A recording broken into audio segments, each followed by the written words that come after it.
Bonjour et bienvenue. Avant de commencer, permettez-moi de souligner que cette conférence se tient sur les terres ancestrales de la nation algonquine Anishinaabe.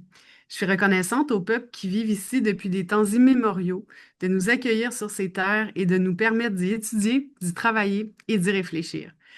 Merci de vous joindre à nous pour cette conférence de Jiyun Han. La conférence aujourd'hui aura lieu en français. Il va y avoir une très courte période de questions à la fin. Comme cette conférence s'inscrit dans le cadre du cours Rencontre avec les spécialistes, du programme cours de troisième cycle en théorie et pratique de l'exposition, une séance de discussion réservée aux étudiantes du cours va suivre la conférence. Ce programme court a été développé par Mélanie Boucher, professeure en muséologie à l'École des arts et cultures de l'UQO, et moi-même, dans le cadre d'une collaboration structurante entre l'EDAC et la Galerie UQO. C'est un grand plaisir de vous accueillir à cette conférence et c'est un véritable honneur pour moi d'accueillir Ji-Yoon Han pour sa conférence intitulée Servir une biennale, une pratique de déplacement. Commissaire d'exposition et chercheuse indépendante, Ji-Yoon vit et travaille principalement à Montréal. Volontiers interdisciplinaire, ses projets explorent la force d'orientation de l'art et des artistes dans des contextes sociaux, culturels et psychiques mouvants. Auparavant commissaire à la Fonderie Darling, elle a été la commissaire invitée de la 18e édition de Momenta Biennale de l'image et chargée de recherche au cabinet de la photographie au Centre Pompidou Musée d'art moderne. Tout en développant des collaborations institutionnelles, elle s'efforce de cultiver des conversations de longue haleine avec les artistes qu'elle accompagne sur plusieurs continents. Récipiendaire de nombreuses bourses, notamment des Conseils des arts de Montréal, du Québec et du Canada, elle détient une maîtrise en création littéraire et un doctorat en histoire de l'art de l'Université de Montréal. Je profite de l'occasion pour remercier l'École des arts et cultures de l'UQO. Je suis également très reconnaissante envers l'équipe de la Galerie UQO et du soutien de l'Université du Québec en Outaouais. Enfin, je tiens à souligner l'appui important du Conseil des arts et des lettres du Québec et de la ville de Gatineau. Ji-Yoon, je te remercie encore d'avoir accepté mon invitation et la parole est à toi. Merci beaucoup, Marie-Hélène, pour cette présentation. Merci beaucoup pour cette invitation. Merci à toi, à la Galerie de Luco. J'aimerais saluer en fait l'existence de ce programme francophone en théorie et pratique de l'exposition qui répond évidemment à un besoin de formation des commissaires, mais aussi, j'ai envie de dire, de réflexivité des commissaires sur leur propre pratique, ce que cette série de conférences invite à faire. Et donc, je me sens très privilégiée de pouvoir me livrer à cet exercice aujourd'hui devant vous et avec vous. J'aimerais insister vraiment sur l'importance de ces moments, tout particulièrement dans le cadre d'une pratique indépendante, où souvent les cadres manquent et les structures opérationnelles sont précaires. Donc, je suis vraiment très heureuse aujourd'hui de revenir sur l'expérience exceptionnelle qui m'a été donnée de vivre en 2022 et 2023 en tant que commissaire invité de la Biennale Momenta pour ce qui fut la dernière édition de Momenta sous le nom de Biennale de l'image, puisque c'est depuis devenu une biennale d'art contemporain. Alors, étant donné le contexte qui nous réunit ici aujourd'hui et le temps limité qui nous est imparti, je ne parlerai pas tant de la biennale comme telle, des démarches des artistes ou du contenu des œuvres. J'aimerais plutôt orienter mon propos vers une réflexion sur ce que cela peut impliquer et signifier de concevoir et de mettre en œuvre une biennale. Donc, je vais vous amener plus dans la fabrique commissariale d'un tel événement. Alors, pardon, parfois, s'il y a des artistes dans l'assistance, parfois je vais présenter des œuvres de manière peut-être en instrumentalisant la présentation, sans prendre le temps de présenter les démarches. Mais je pense que, bon, dans ce contexte-ci, une petite autorisation à déroger à la règle générale. Donc, du point de vue de la commissaire invitée, qui a été le mien, j'aimerais quand même dire et affirmer que, évidemment, un événement de cet ordre et de cette ampleur est assurément le fruit d'un immense effort collectif. Donc, j'ai pas fait cette biennale toute seule. Il y a de très nombreuses parties prenantes sur lesquelles j'aurai l'occasion de revenir, mais je les énumère très rapidement ici. Évidemment, il y a les artistes, mais les partenaires de production et de diffusion, les techniciens, techniciennes, les fournisseurs, les collaboratrices pour les textes, la publication, le balado, les médiatrices, les médias, les subventionneurs, les donateurs, donatrices, les ambassades. Évidemment, la super petite équipe de la Biennale que je salue au passage. Donc, on a fait un petit exercice. J'ai rappelé Ariel Rondeau, qui est directrice administrative adjointe, puis on s'est entendu que ça devait à peu près impliquer un bon 200 personnes, l'organisation d'un tel événement. Euh, donc, s'il vous plaît, ayez en tête qu'à chaque action que je décrirai dans la prochaine demi-heure, il n'est jamais question de moi toute seule, mais d'un ensemble de personnes au travail. Mais bon, je ne peux pas parler pour les autres, donc je reviens à la commissaire invitée, dont j'aimerais mettre de l'avant le fait que la fonction principale est de servir et de déplacer, d'où le titre que j'ai donné à mon intervention aujourd'hui. Et sur ce, je vais partager mon écran et vous demander si vous voyez bien la diapositive. Donc là, mon intervention aujourd'hui, je l'ai intitulée « Servir une biennale, une pratique du déplacement ». Est-ce qu'il y a besoin de définir ce qu'est une biennale? Non, bon, donc je vais passer un petit peu sur cette partie du titre pour insister plutôt sur le terme de servir et sur celui de déplacement. Peut-être le terme de pratique, le terme de pragmatique serait plus juste. On pourra y revenir. Et le déplacement, c'est aussi être déplacé et pas juste déplacer des affaires. Mais servir, tout d'abord, je recours à ce verbe un peu comme une provocation en réponse à l'idée d'une commissaire star ou de la big boss, comme on m'a déjà nommé par rapport à mon rôle pour la Biennale Momenta. Ce que je ne suis pas, ce que je n'ai pas été, mais dont j'ai pu éprouver les effets, hein, parce qu'à partir du moment où j'ai été publiquement annoncée comme la commissaire de Momenta, j'ai comme cessé d'être un être humain aux yeux de beaucoup de gens, comme si je devenais une machine à produire des nouvelles et du contenu. Mais certainement, dans un événement comme une biennale d'art contemporain, le rôle de la commissaire invitée joue un effet médiatique, hein, avec un effet de personnalisation très fort, à la différence, par exemple, des expositions institutionnelles où les noms des conservateurs, conservatrices responsables sont pas toujours mis de l'avant ou en tout cas sont plus discrets. L'annonce de la commissaire d'une biennale lance en général la communication publique et le décompte jusqu'à l'ouverture de la biennale. Donc, il y a un effet symbolique assez fort. Mais si la biennale capitalise sur la nomination d'un ou une commissaire invitée pour chacune de ses éditions, le travail qui correspond à la fonction de commissaire invité est une très grande responsabilité. Et je peux vous dire que c'est un exercice de grande humilité. D'où ce terme de service que je veux mettre de l'avant. Et j'aimerais aussi proposer peut-être une autre résonance en fait au terme de commissaire que la dimension du care et du soin à laquelle on revient souvent, hein, à partir de l'origine latine du terme curator, curateur, curatrice, donc le terme latin curare qui veut dire prendre soin. En mettant de l'avant le fait que commissaire, dans la racine française, parle d'être commis, de se commettre et de servir, hein. Dans le dictionnaire, un ou une commissaire est la personne qui est chargée à titre temporaire de fonctions relatives à un objet particulier. Donc, on peut penser à des fonctions de délégué, de représentant, même de député ou de chargé de mission. Donc, la commissaire, c'est pas juste commissaire de police, hein, c'est aussi, par exemple, le haut commissaire aux droits de l'homme à l'ONU ou le commissaire à la sermentation, le commissaire à l'éthique et à la déontologie. Donc, il y a quand même un vaste registre de fonctions qui est nommé par ce terme-là, avec un accent sur la dimension d'engagement et de responsabilité.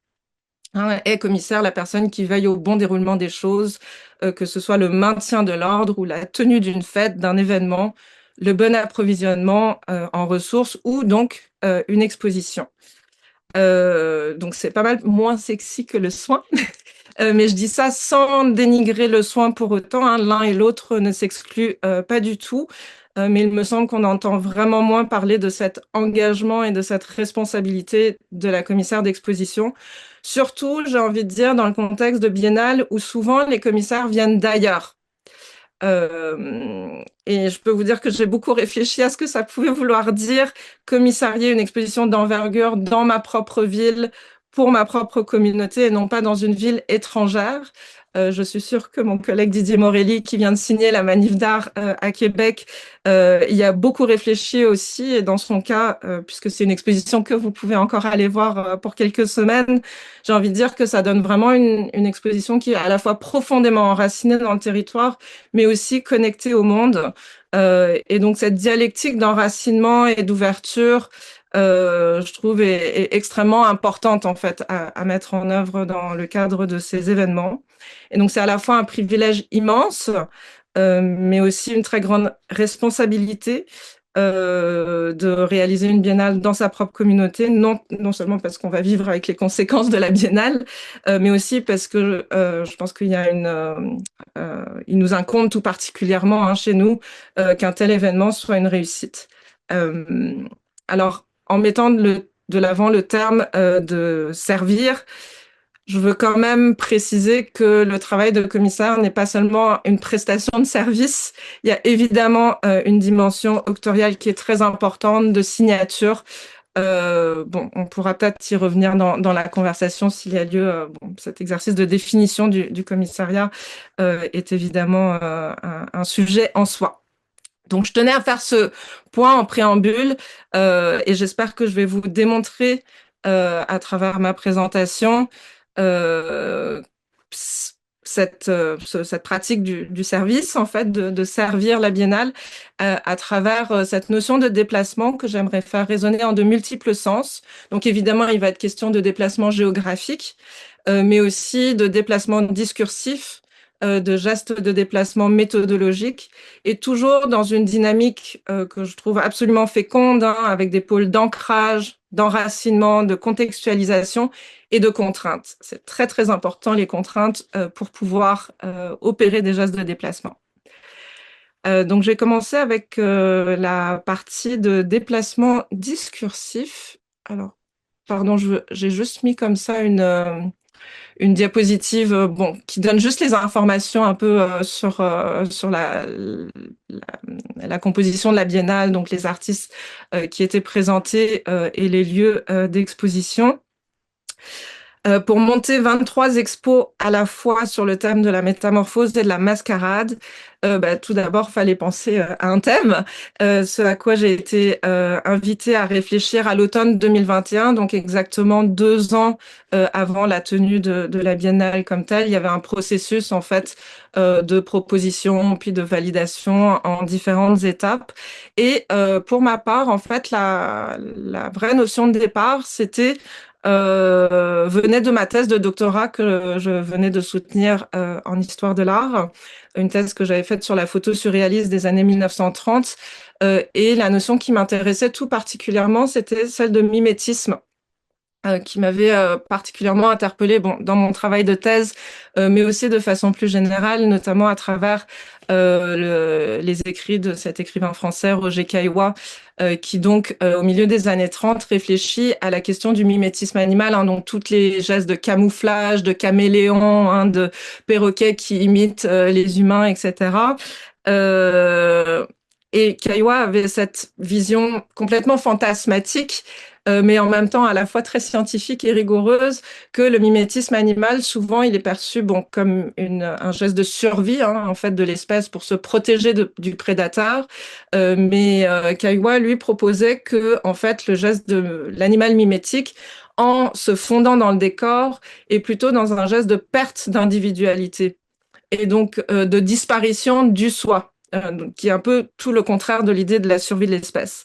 Donc j'étais très interpellée par cette pensée et j'avais vraiment ce désir de faire converger ces idées qui m'avaient nourrie pendant ma thèse avec ma pratique de commissaire. Bon, c'est des questions que j'avais pu un petit peu commencer à toucher dans les expos que je faisais à la Fonderie Darling où j'étais commissaire pendant 3 ans simultanément. Donc ce projet de l'artiste chilien Javier González Peche qui parlait beaucoup de la perte d'identité et de la dissolution d'identité, notamment à travers cette vidéo.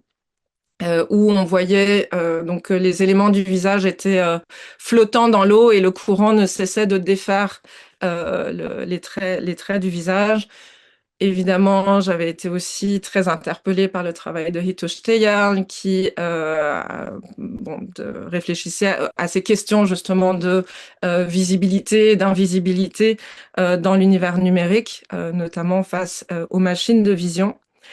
Et donc, en tant que personne issue d'une minorité dite visible, mais appartenant à trois cultures et toujours en négociation entre deux, entre trois, toutes ces notions de camouflage, de disparition du soi, de trouble du rapport entre soi et l'autre, tout ça me parlait énormément.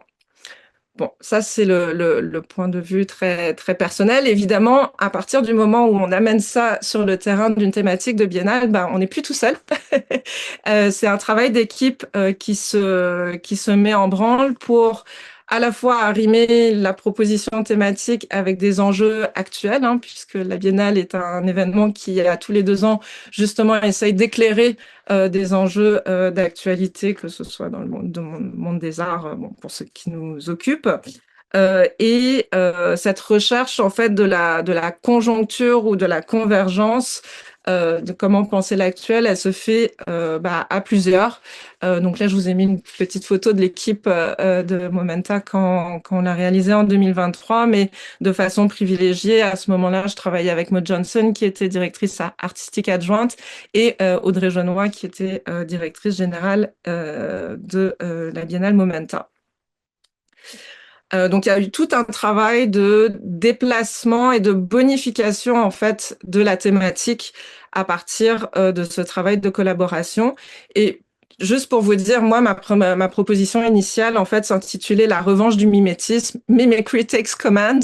Et on a eu toutes sortes de discussions en équipe sur le fait que le terme de mimétisme, ça marche vraiment pas comme terme, comme titre de biennale. Donc, comment arriver à un titre qui respecte la vision initiale, mais qui soit aussi un terme, un terme parapluie, en fait, qui va permettre aussi d'intégrer un grand nombre de pratiques, parce qu'évidemment, quand on détermine le titre d'une biennale, on n'a pas encore sélectionné les artistes, même si on a quelques idées derrière la tête.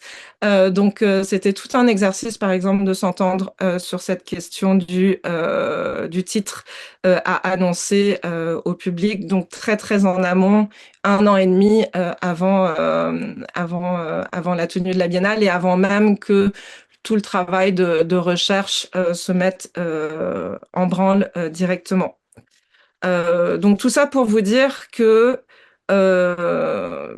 on n'est pas complètement, même en tant que commissaire invité, on n'est pas du tout même en maîtrise complète du propos qu'on présente. Évidemment, on essaye de garder des boussoles, des guides, mais on est constamment dans un processus de transformation en fait de ses propres idées. Évidemment, le sens s'est encore déplacé à mesure que la recherche avançait. Ça a été un autre 6 mois pour s'étirer parfois trop aux yeux de certains critiques et journalistes. Hein. Le reproche a été fait que parfois il y avait trop d'idées ou que ça s'en allait dans toutes les directions. Mais évidemment, les rencontres, les contraintes, les possibilités, les impossibilités, tout ça vient aiguiller en fait la thématique jusqu'au bout. Donc, je veux vraiment faire ressortir cet élément de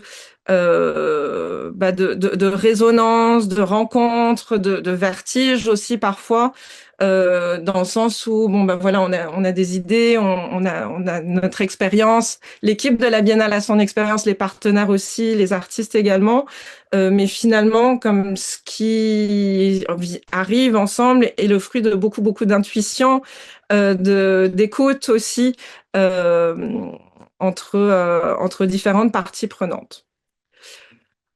J'en arrive à la question des déplacements géographiques qui concerne peut-être la partie de la recherche à proprement parler pour donner chair à la biennale. Donc c'est au cœur, je pense que peut-être avant toute chose, que ce soit une biennale ou pas, le déplacement géographique est au cœur du travail commissarial. Que ce soit à l'échelle de quelle que soit l'échelle de votre terrain, hein, que ce soit au niveau d'une ville, d'une région, d'une province ou intercontinentale, un ou une commissaire, ça se déplace. Ça se déplace pour voir des expos, pour rencontrer des artistes, pour faire des visites d'ateliers, etc. Donc, c'est déjà au cœur de notre pratique. Mais évidemment, tout cela est exacerbé dans l'exercice de la biennale. Euh, Notamment, bon, parce que l'opportunité nous est donnée, mais la Biennale est un événement qui a vocation à être ancré dans un territoire, mais aussi à rayonner, à faire rayonner en fait un lieu de façon internationale. Donc, pour pouvoir assurer ce positionnement, il faut évidemment être au courant et prendre le pouls de ce qui se fait ailleurs dans le monde. Donc, comme commissaire de biennale, on a accès à un budget de voyage, ce qui est une grande chance, qui permettent de visiter notamment les grandes biennales internationales, avec cette attention particulière sur la manière d'articuler les artistes et les œuvres. Ça, je pense que j'aimerais bien insister sur ce point, pouvoir faire une recherche en ayant un mandat, en ayant le mandat d'imaginer une biennale. Ça oriente vraiment en fait la manière dont on regarde les expositions. Bien sûr, c'était pas la première biennale de Venise par exemple que je voyais, mais d'avoir comme ça une espèce de boussole pour observer les choses, c'était vraiment extrêmement précieux et ça a évidemment teinté mon regard. Donc, la Biennale de Venise, en 2022, je vais vous parler de quelques exemples en fait de déplacements géographiques que j'ai pu faire dans le cadre de la recherche. C'est évidemment une biennale phare, centrale dans le monde occidental pour les arts contemporains. Alors, juste vous montrer un exemple en fait d'une œuvre que j'ai rencontrée dans le cadre de la Biennale, et j'étais tellement heureuse du match parfait avec cette thématique de mimétisme et de métamorphose qui m'animait. Il s'agissait du pavillon estonien et de l'œuvre de l'artiste Christina Norman, qui a réalisé une trilogie vidéo dont vous voyez deux écrans en fait, là la bouche avec la fraise au fond et le champ d'orchidée au premier plan. Donc, c'était une trilogie vidéo qui employait vraiment le langage chorégraphique pour revisiter un épisode de l'histoire coloniale, en fait, de l'Estonie à l'époque où c'était faisait partie de l'Empire russe et du rapport entre l'Occident et les colonies en l'occurrence à l'île de Java, et comment cette orchidomanie s'est emparée de l'Occident, donc cette fleur exotique qui a envahi tous les intérieurs aisés et bourgeois de l'Occident. Et donc, c'est une œuvre où on voit vraiment littéralement des danseuses devenir animales en cage ou devenir orchidées. Donc, c'était vraiment cette frontière entre l'animal, le végétal et l'humain qui était très, très bellement mise en œuvre dans l'œuvre de Christina. Et donc, ça, c'est un projet que j'ai pu présenter, qu'on a pu présenter au Centre Clark. Alors, vous voyez, dans une ambiance tout à fait différente. Et ça parle aussi du déplacement qu'on fait des œuvres. En fait, on ne fait pas juste prendre des œuvres et les reproduire telles quelles dans un autre contexte, mais il y a toujours, souvent, en fait, et ça a été une grande leçon pour moi aussi, un travail d'adaptation des œuvres aux possibilités techniques non seulement techniques, mais aussi intellectuelles, je pense, de présentation dans le lieu. Donc là, par exemple, on pouvait pas avoir trois écrans comme ça, comme c'était à Venise. Je veux dire, le pavillon était immense. Euh, pour la présentation à Montréal. Donc, on a choisi une autre stratégie, et Christina, pour l'édition montréalaise, a produit en fait une affiche d'archives qui venait raconter en fait les éléments historiques qui avaient nourri l'œuvre, qui par ailleurs était complètement dans un langage chorégraphique, donc pas du tout avec toute la profondeur de richesse. L'œuvre comme telle ne portait pas ça, et donc on a pu reconfigurer l'exposition et la proposition artistique pour les besoins de l'exposition à Montréal. Avant de passer à Dakar, peut-être juste dire que la leçon de Venise, euh, pour moi, en 2022, c'était aussi de réaliser que il n'y avait pas tant de photos et de vidéos Je rappelle que Momenta, l'année où je l'ai faite, c'était encore une biennale de l'image, donc il y avait quand même un mandat d'aller chercher, de s'intéresser tout particulièrement aux pratiques de l'image, photographique et vidéographique. Et à Venise, en 2022, bah, le pavillon canadien avec Stan Douglas faisait à peu près exception. Parce que l'exposition centrale et la plupart des pavillons étaient vraiment dans des pratiques beaucoup plus matérielles, artisanales aussi. Donc, bon, ça, c'était un premier constat. Mais peut-être là où je me suis beaucoup retrouvée dans cette biennale-là, c'était cette sensibilité très féminine. Il y avait beaucoup d'artistes femmes dans cette édition-là de la biennale, si vous vous rappelez, et avec un intérêt aussi pour l'histoire et des temporalités plurielles. Il y avait beaucoup d'œuvres, bon, d'artistes décédés, d'œuvres historiques. Ça, c'était quelque chose qui n'était pas possible à Momenta parce que la règle était qu'il fallait que les œuvres datent d'au plus 2 ans.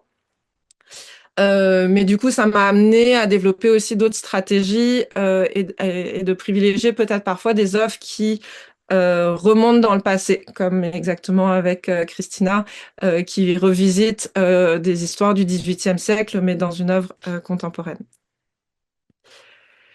Un autre exemple complètement dans une autre géographie, avec la Biennale de Dakar, que j'ai eu la chance de visiter aussi dans le contexte de cette recherche. Je vais vous présenter donc un projet que j'ai pu voir à Raw Material, qui est un centre d'art exceptionnel à Dakar. Si vous avez l'occasion de suivre leur programmation et d'y aller un jour, je vous recommande vraiment, vraiment très chaleureusement. C'est un endroit vraiment inspirant pour la production d'œuvres, mais aussi la réflexion commissariale et communautaire. Et Yvonne, excuse-moi, oui, on arrive presque à 30 minutes. déjà, Oui. mon Dieu. Bon, alors, je vais passer très vite, mais simplement, hop. Ok, je vais quand même finir là-dessus, puis je passerai très vite sur la suite. Le projet de 200 Nguyen, qui est un projet de vidéo à 4 canaux.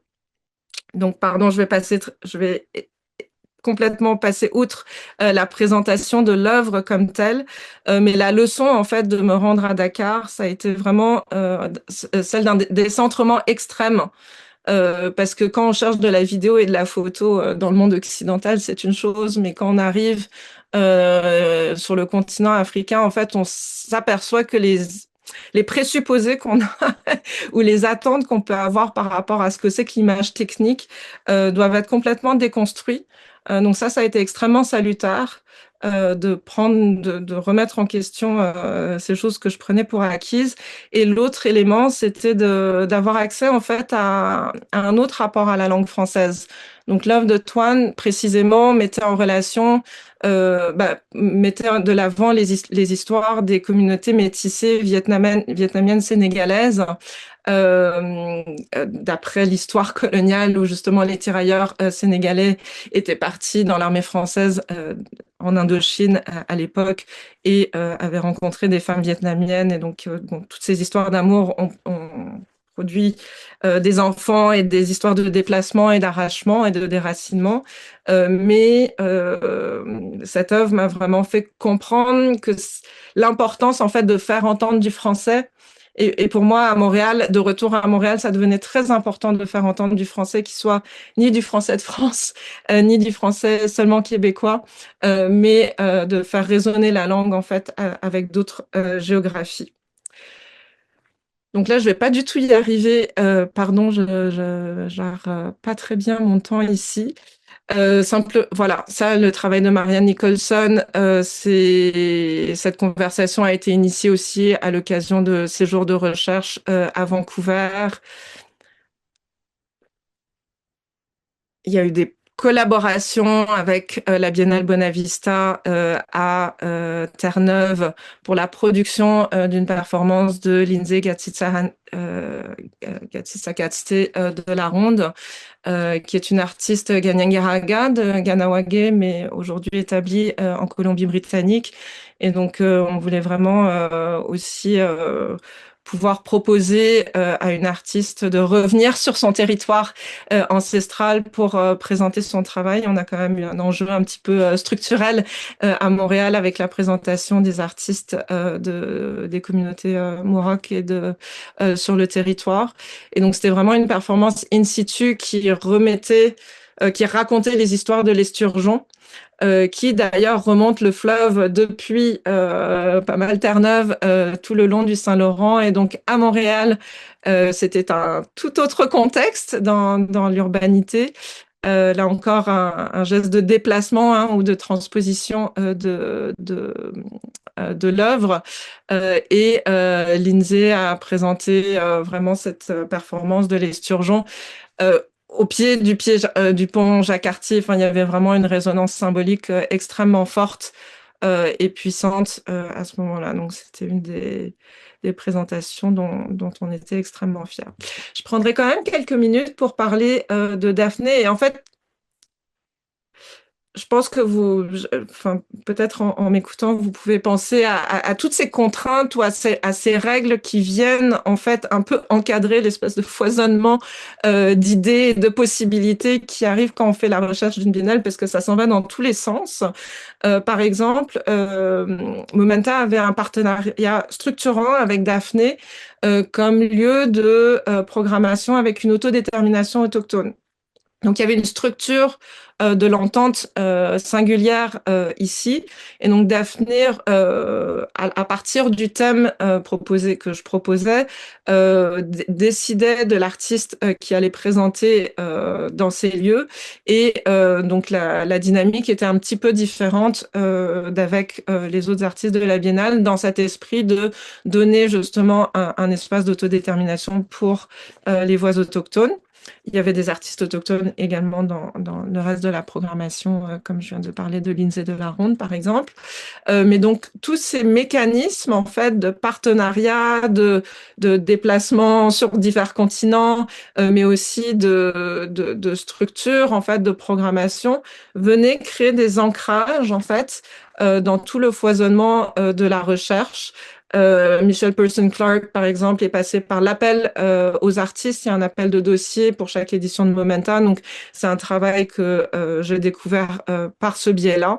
Et donc, il y a quand même tout un ensemble d'outils qui viennent un petit peu orienter et structurer la masse de tous les possibles qui est quand même assez vertigineuse.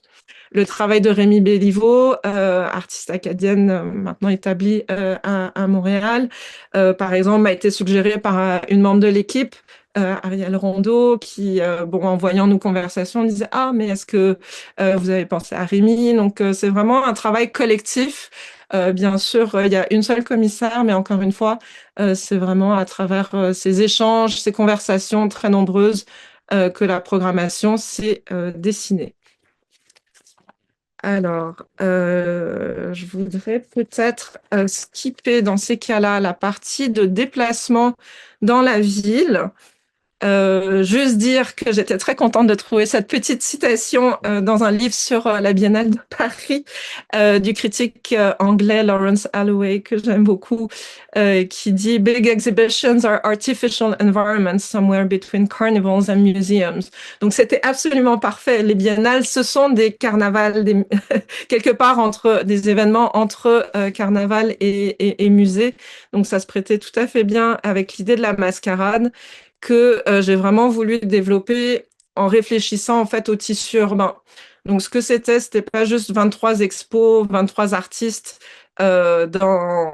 placés ici et là, mais il y avait vraiment dans la conception et l'arrimage de la programmation, cette idée de faire une sorte de parade, notamment au centre-ville, ou entre la galerie de l'UQAM, qui était le pôle à l'est, et la galerie de l'Université Concordia, qui était le pôle à l'ouest. Il y avait vraiment cette idée d'une procession, d'une parade et d'une évolution thématique. Marie-Hélène, tu as levé la main.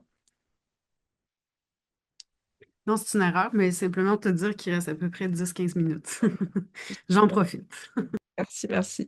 Donc, je passe très, très vite là sur les images. Je pense que les personnes qui ont vu la Biennale, je vous renvoie au catalogue. Mais simplement pour dire que je veux quand même m'arrêter sur cette œuvre à la Fonderie Darling, qui était un petit peu la figure totémique de toute cette parade, Moko Jambi, qui est cette figure sur échasse et qui est une figure centrale des mascarades en fait dans les Caraïbes, et que l'artiste d'origine trinidadienne et danoise Janet Ehlers a fait reperformer dans la ville de Copenhague. Copenhague, qui est une ville au bord de la mer et qui a un centre-ville qui est assez proche du vieux Montréal, avec des pavés et des grandes statues d'hommes blancs qui ont conquis différentes régions de la planète. Et donc de voir cette figure de Moko Jambi émerger en fait de la nuit et de la mer, et de traverser ce vieux Copenhague sur ses chasses avec toute sa superbe et sa couleur, pour moi, et trouver un ancrage aussi dans le lieu de la Fonderie Darling, qui est donc situé en plein cœur à la lisière du Vieux-Montréal, et dans un contexte aussi où bon, on a eu nos propres enjeux avec nos monuments coloniaux dans la ville, dans le centre-ville et dans la vieille ville de Montréal. Donc cette idée d'avoir une vidéo qui se tient comme une sculpture dans une place publique en fait, dans un espace voilà qui intérieur mais qui était transformé un petit peu en espace public. C'était une des façons aussi d'ancrer cette parade à travers le tissu urbain. Voilà. Alors, je vais passer encore très vite sur les autres. Et voilà, chaque lieu partenaire, c'est la spécificité quand même de Momenta, de travailler de très près avec les lieux partenaires. Donc, il fallait quand même toujours respecter les identités, les mandats, les programmations, l'esprit des programmations des lieux. Donc, tout ça, c'est autant d'ancrage, de contraintes, mais je le dis dans un sens très positif, en fait, qui venait nous aider à faire des choix dans tout l'échantillon des possibles. Donc, évidemment, à Diagonale, il fallait qu'il y ait une dimension textile. J'aimais bien aussi que dans le pôle de Gaspé, il y a un écho avec le passé d'industrie textile, du bâtiment, qu'on pouvait retrouver ici dans le projet d'Annette Rose, etc., etc. Comme il faut déjà bientôt penser à conclure, je vais sauter pour aller quand même parler de la question du déplacement méthodologique, qui est, je dirais, attendu, je pense, de la personne qui joue le rôle de commissaire invité.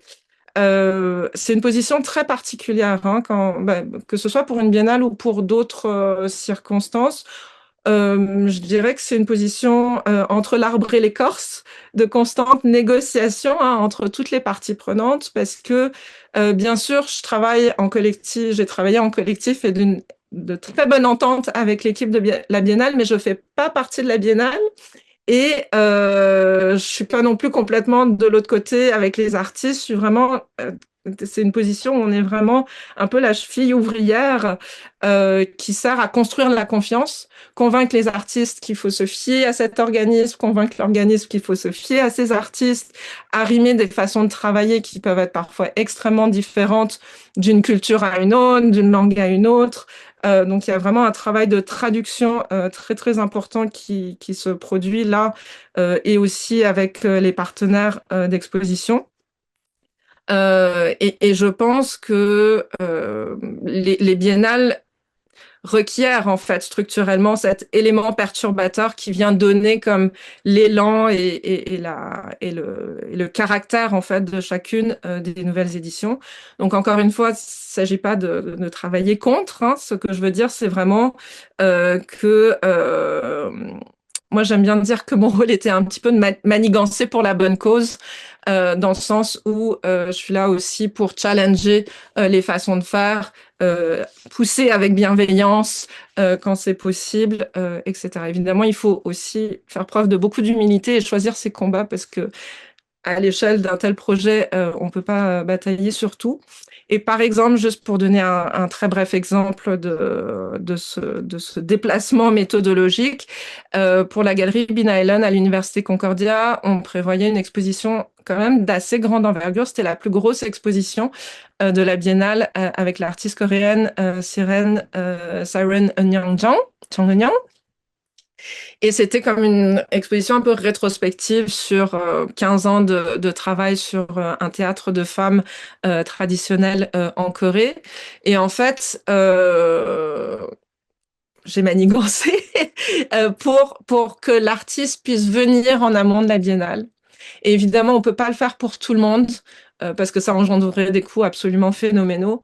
Mais j'ai pu manigancer avec une collègue de l'Université Concordia pour organiser un cadre, en fait, pour que l'artiste puisse venir sur place, se rendre compte de où elle allait faire une exposition.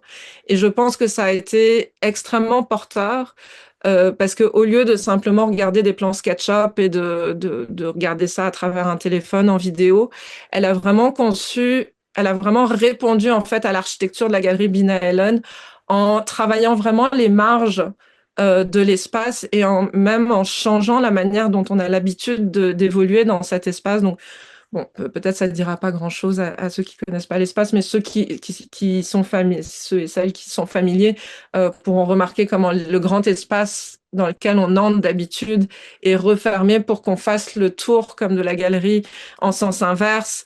Et la vitrine est vraiment investie également. Donc ça, c'est toutes sortes de gestes qui, bon, on peut pas dire, mais je pense que la venue de l'artiste, même de Séoul, qui est quand même la partie la plus éloignée de Montréal, n'aurait pas pu avoir lieu si l'artiste n'était pas venu en amont, voir sur place et prendre aussi le pouls de l'équipe de la galerie et de comprendre les possibilités dans cet espace-là. Et donc, il y a eu notamment tout un travail d'adaptation pour l'œuvre qui est dont vous voyez en bas à droite cette longue strip de vidéo qui normalement était un cube complètement isolé avec de la musique extrêmement forte et on a dû complètement défaire comme réadapter l'œuvre avec des casques, mais en dépliant aussi la vidéo sur un seul plan. Tout ce genre de discussions ont pu avoir lieu du fait de la présence de l'artiste sur place. Et elle a même produit une nouvelle vidéo qui était vraiment faite pour rentrer dans une niche, dans un endroit qui, je pense, n'a jamais été utilisé dans la galerie. Si on regarde tout au fond, c'est à côté de la porte vers les bureaux. Donc, c'était vraiment une expérience extrêmement enrichissante de pouvoir discuter sur place de l'espace avec l'artiste. Je...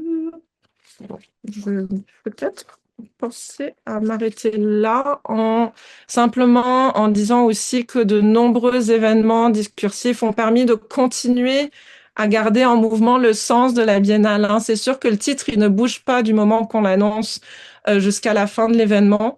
Mais en fait, même moi, j'ai découvert des couches de sens à mesure que je faisais le tour des expositions, à mesure que le public faisait ses retours, de mettre en conversation, par exemple, Marion Lessard et Rémi Béliveau, avec Dali Giroux, la chercheuse et intellectuelle Dali Giroux, alors que Rémi et Marion n'étaient pas mis en conversation dans l'espace puisqu'ils étaient l'un et l'autre dans des lieux d'exposition différents.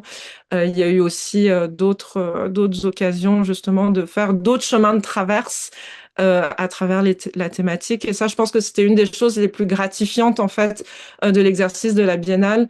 Je pense que dans une exposition, quand on fait une exposition, on a quelques opportunités d'aller plus loin, mais là, il y avait vraiment de multiples occasions, que ce soit à l'occasion d'entrevues, que ce soit à l'occasion de visites de petite ou de grande taille, de programmes de médiation, etc., de reconfigurer en fait à chaque fois les liens dans la Biennale. Voilà. Je vais m'arrêter là parce que je tiens à ce qu'il y ait du temps pour la conversation avec le public. Je vous remercie beaucoup pour votre écoute et je serai très heureuse de poursuivre dans un mode plus dialogique. Merci beaucoup, Gillian. Merci infiniment.